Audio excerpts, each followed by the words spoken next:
第16课，生活可以更美好。课文1，小夏出国留学遇到了问题。你马上就要硕士毕业了吧？将来有什么打算？我想出国读博士，一直在准备办签证需要的材料。现在材料准备的怎么样了？成绩证明和护照已经准备好了，另外还跟国外的大学取得了联系，填写了报名表格。还应该有国外大学给你的邀请信吧？他们把邀请信传真给你了吗？没有啊，下个星期我就要去使馆办签证了，这可怎么办？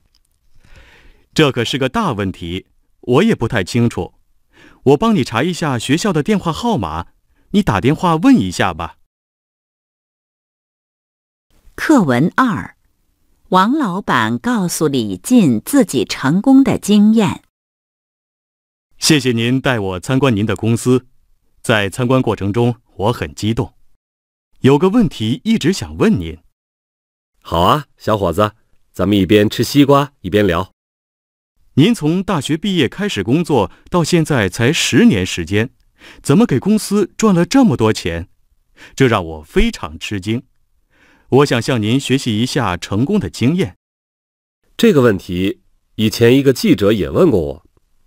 做生意时，虽然会遇到各种压力和困难，但是大家的机会都是相同的。你看，这里有3块大小不同的西瓜，我们用西瓜的大小代表钱的多少。要是我们一起开始吃，你会先选哪块？我肯定先吃最大的一块了。难道您会先吃小的，放弃吃大块的机会吗？我会先吃最小的一块，因为在你没吃完最大的那块时，我还有时间再多吃一块，最后一定比你吃的西瓜多。听完我的回答，恐怕你已经知道我的答案了吧？课文3，小林不好意思拒绝朋友。今年放假我又回不了家了，这次我父母又要失望了。你有什么计划？我计划去郊区住1个月。你不是已经买好火车票了吗？你到底怎么打算的呀？昨天一个外地的好朋友打电话说要来旅游，让我当导游，我实在不好意思拒绝。其实拒绝并不表示不愿意帮忙。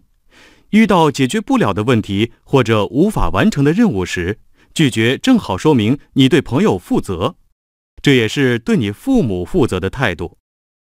既然别人找我帮忙，说明他真的很需要我的帮助。我担心要是说不的话，会让他误会和伤心。别担心，如果你用一个既合适又礼貌的方法告诉朋友，他一定会原谅你的。课文4，有些同学经常把明天和将来挂在嘴边，常说作业明天再完成，下次考试一定好好复习等等。这种态度会浪费时间，不但会让你到最后什么事情都做不成，而且还得不到别人的同情。所以不要把什么事情都推到明天，一切从现在做起。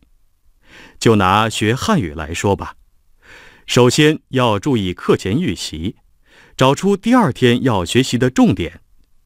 其次，上课时要认真听，不能马虎。最后，课后要记得复习。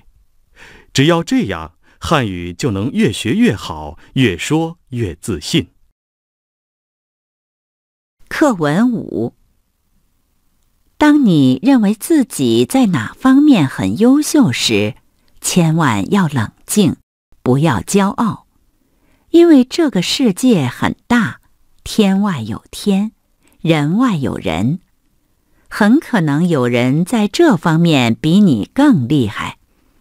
你现在是第一，并不表示你永远都是第一。就像比赛一样，没有人会永远输，也没有人会一直赢。我们知道的越多，就会发现自己不懂的也越多。我们应该重视平时的积累，多向周围的人学习。如果你敢诚实地说出自己对哪方面不了解，并不说明自己比别人差，相反，这样做更能得到别人的尊重。